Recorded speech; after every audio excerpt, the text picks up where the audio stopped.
Bismillahir Rahmanir Rahim. Okay, question from the brothers. Go ahead. I left out many misconceptions people have about Islam. It could be women and violence and jihad and Sharia, hijab. So many questions I purposely left out because I want you to ask the question, hopefully. Sir. Why are the extremists doing what they're doing? Okay. So the question is, why are the extremists doing what they're doing? Well, first and foremost, they're not following the scripture. That's a quick answer. However, it is important for us to expand the definition of extremism. Extremism is an act that can be done by people of Islamic faith, Jewish and Christian faith, or no faith. Muslims don't have a monopoly on it. Number two, if we agree that all life is equal, right? All of you, just raise of hand, by the way. I'm serious, raise of hand. Do we all agree that every life is equal, every blood is sacred, and we are all precious in the eyes of God? So as a human, we have to condemn every single act of terrorism. May that be done in the name of Christianity, communism, democracy, capitalism, or Islam. Equally, we have to condemn all of those acts, including the one done in New Zealand, the one done in Norway, or in the history, or doing it now. Number three is really important when we come to the Middle East, right? Let's come there. When it comes to the Middle East, there is a professor in the University of Chicago. His name is Dr. Robert Pepe. He did 25 years of study on suicide bombing and terrorism. He wrote many, many books. One of his books is really influential, Dying to Win. You can Google it and you can go to Amazon and purchase the book. Anyway, so what he's saying, he's answering to the question that why are people doing what they're doing? And this is his conclusion in 25 years of study. He said, it is not the Quran, it is not the Muslim teachings, it's not the life of Muhammad, peace be upon him. It is one reason why some people there are doing what they're doing. And he mentioned that. It's a one-word answer. It is occupation. Yes, that is the conclusion of that professor and of Karen Armstrong and many, many Orientalists and the scholars. What they are doing is because their property has been taken away.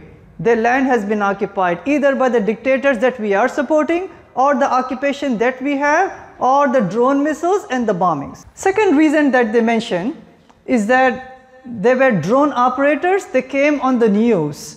And they mentioned that we missed 90% of our targets. You know, just like 2 weeks ago, a drone missile fell on a marriage procession. 53 innocent people, they passed away. And these drone missile operators on the TV, they are saying, you know, we always question that why are they so angry with us? And they themselves are saying, means the drone missile operators, it is because we are killing their innocent people. That is the reason they're angry. Now, there is no reason, doesn't matter how angry the person is, for taking some other innocent life. But we have to understand what are the dynamics up there. We still have to condemn it. At the end of the day, we still have to condemn it.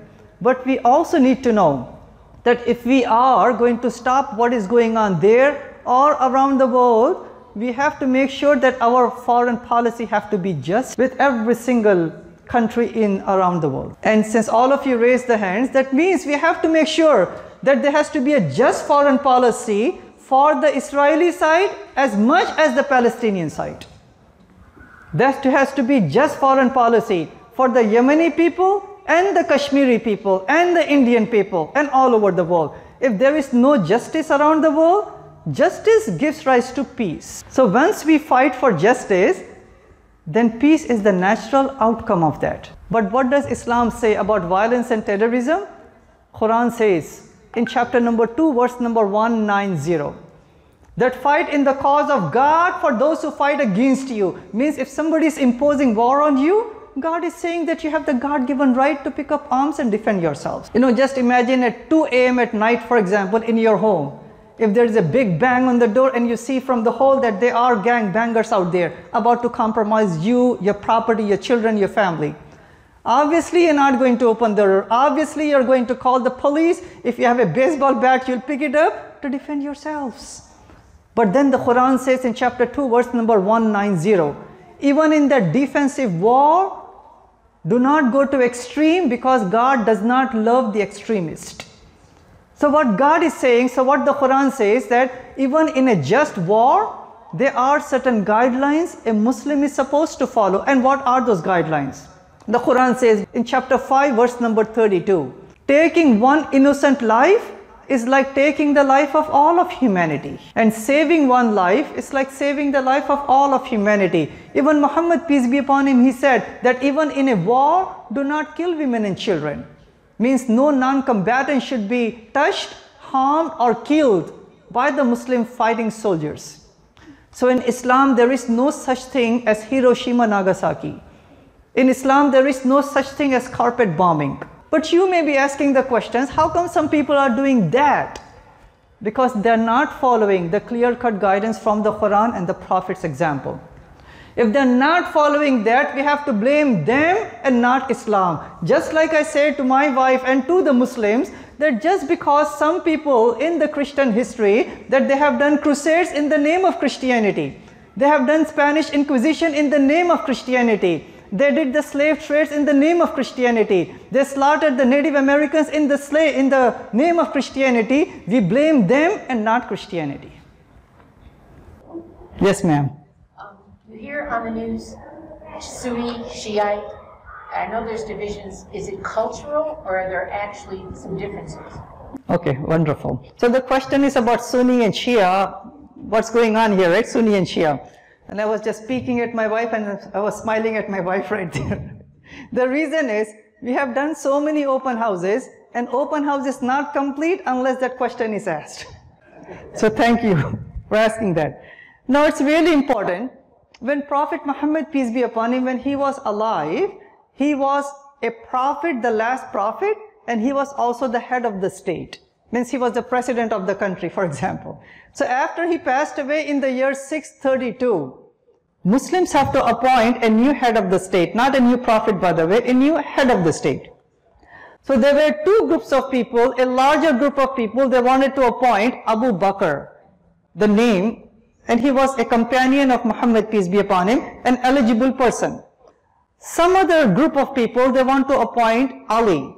And Ali was from the family, he was the son-in-law and the cousin of the Prophet. And he was equally eligible, by the way. It so happened that Abu Bakr was chosen as the very first caliph, or the head of the state. So this bigger group, they started to be named as the Sunni, that means they're following the path of the Prophet. And the smaller group, later on they were given the name of a Shia, means the party, or the party of Ali. But that name, the Sunni or the Shia, is not present in the Quran for the followers of Islam. The only name that God has given to the follower of Islam in chapter 22 verse number 78 is the name Muslim. So that division, the division is a political division, it's not a theological division. If somebody asks me the question, Sabeel, who are you? Are you a Sunni or a Shia? I would say that I am a yes. But really important, some people may have the notion that the Sunni or the Shia, if I have to label that we are analogous to the Catholics, the Protestants, the Mormons and the Jehovah's Witnesses. That's not true. Unlike our Christian brothers and sisters, like the Catholics and the Protestants, they believe in the triune concept of God. Jehovah's Witnesses, they don't. But all the Muslims around the world, we believe in the absolute oneness of God. So all the Muslims, we are unanimous in believing in one God. We don't have division when it comes to concept of God. Our Christian brothers and sisters, when it comes to different versions of the Bible, like the Catholics may have 73 books in the Bible. The Protestants will have 66 books in the Bible. The Greek Orthodox will have 78 books in the Bible. But Muslims all over the world, we have only one Quran in Arabic, exactly the same, 114 chapters in there. Again, we are unanimous. When Muslims pray, we pray exactly the same way. You go to any mosque. I have never been to China, but if I go to China, if I go to a mosque in China, I will be at ease, knowing that they would be praying exactly the same way. But our Christian brothers and sisters, your masses, your services may be different, and we respect that. So what I'm trying to say is, all the Muslims around the world, we are united in our fundamentals. And we should not label ourselves as a Sunni or a Shia only one label that God has given to us, and that label is the label of a Muslim. But then your question may be, how come some people are fighting between Sunni and Shia and whatnot, right? And the quick answer to that is a human problem. Humans fight. Our Christian brothers and sisters, from the Catholic and the Protestant sect, they have been fighting in Ireland, and there was a 100-year war in France and Germany, all of that. We blame them, but not Christianity for it. In the same way, if you see some Muslim doing this and that, we have to blame them and their shortcoming, their misunderstanding, their brainwashing, and not the wonderful faith of Islam. Good question. Thank you. Did Muhammad have a tragic death like Jesus? Okay, the question is, did Muhammad, peace be upon him, did he had a tragic death like Jesus? The quick answer is no. Yeah, he did not. He died on his bed in his home. Okay. Yes, and he peacefully passed away. So Muhammad, peace be upon him, as I have mentioned briefly, we consider him, and the Quran says, to be as the last and the final prophet. And we take him not to be a son of God, divine, or a mediator. There is no mediator. He's taken as a human flesh and blood, but God appointed him as a mighty prophet and the last prophet, and to give the same message as was brought by Moses, Jesus, Abraham, Noah, and all the prophets of God. Sisters, question from your side. Yes, ma'am. Why, when you worship, you separate men and women? Okay. Why do they not worship together as family? Okay, wonderful. So the question is, why do we separate men and women, and why don't they pray together? Simple reason. The Quran says in chapter 33, verse number 21, that Muhammad, peace be upon him, is an excellent example for us to follow. So in his mosque, way back in the 7th century, there was a segregation between the males and the females. In the same room, right? There was a separation. So we follow what he did. Number one. Number two, the scholars say that there is a good reason for separation is because our purity of our thoughts, our focus should only be to God. The way that we pray, we literally stand shoulder to shoulder touching each other. So it may not be appropriate that if I am standing here, if some other lady who is not my wife, who is not related to me, not my family, literally touching me. And I would not be comfortable if my daughter is standing here, some man is standing next to her, literally touching her. So for the sake of being appropriate. So just to be appropriate, our focus should be to God and the purity of the thoughts and the way that we Muslims pray. That is the reason the scholars give that there is segregation. But segregation does not mean that men are superior, women are inferior, or vice versa. Both of them are equal in the eyes of God. It is for the sake of purity. But you may be surprised to find out, if you go to a Greek Orthodox church, there is a segregation. If you go to a Orthodox Jewish synagogue, there is a segregation. Again, for that same reason, the purity of the thoughts and the way that we Muslims pray, and we are following the example of Muhammad, peace be upon him. Very good question. Brothers, your side. Any question about theology? Yes, sir. So I believe in one God, and I'm doing good works, but I'm not Muslim. Do I still go to heaven? Okay, so the question is, Jim, right? Okay, look, my eyesight is still good. Okay. Thank you. Alhamdulillah. So the question is, so Tim is saying that he believes in God and he is doing good deeds. Will he go to paradise? Now, ultimately, God would be the judge, as I mentioned before. You were here, right, as I was going over those beliefs? Yes. Now, believing in one God, even Satan believes in one God, right? I mean, Satan knows that there is only one God. But the concept of God is equally important. So, believe in God means that He is the only creator, nobody with Him and nobody besides Him. Believing in God means that He alone we should worship, nobody along with Him and nobody besides Him. Believing in God also means that He should be worshipped directly without any mediator because He is all-knowing, all-hearing. Believing in God also means that we cannot take so we cannot say that God has the attributes and this human, this person, this creation also has those attributes, or God has the attributes of some humans. So believing in God, also we need to dissect what exactly does it mean. If a person has that right belief, then yes, definitely he has the exact belief that we want. Doing good deeds also means that we may think that these are the good deeds, but in God's definition, it can be many more that we need to add to be part of the good deeds.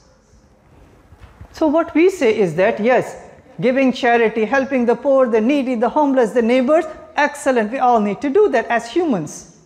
Along with that, we say that there are other good deeds that God has given in the Quran that we also are supposed to be doing. You know, just like when we went to schools and colleges, there are core classes and then there are electives. So in the core classes, I may be thinking, you know, let me just take 5, even though the graduation criteria may be 7. I'm not going to graduate if only have 5 core classes, doesn't matter how many electives. So in the eyes of God, the criteria is that having the right belief in the ways that I mentioned coming from the Quran, and doing good deeds which are comprehensively defined by God. And if a person does that to the best of the ability, then God by His mercy will put that person into paradise. Sisters. Yes, ma'am. Do you have like a baptism or just... Okay, so the question is, do we have a ceremony called baptism in Islam? The quick answer is we don't. Because usually baptism is done perhaps for 2 reasons. One is to cleanse from the original sin. Since I mentioned that in the concept of Islam, we don't believe in the original sin. We say that every single child born is born without any sin, without any blemish, pure, innocent, and righteous. So for that reason, they don't have to be cleansed from any sin.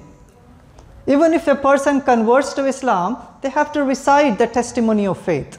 There is no dipping the person or sprinkling the water. So we don't have baptism, but a conscious decision.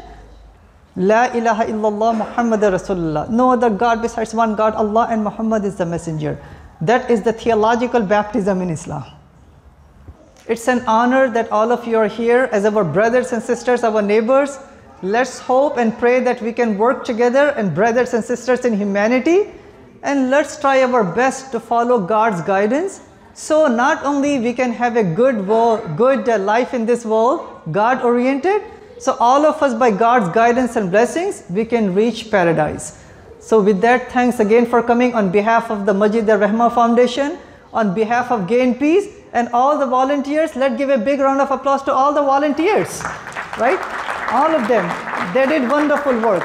May God guide and bless all of us. Thank you very much. Let me end with this Quranic verse.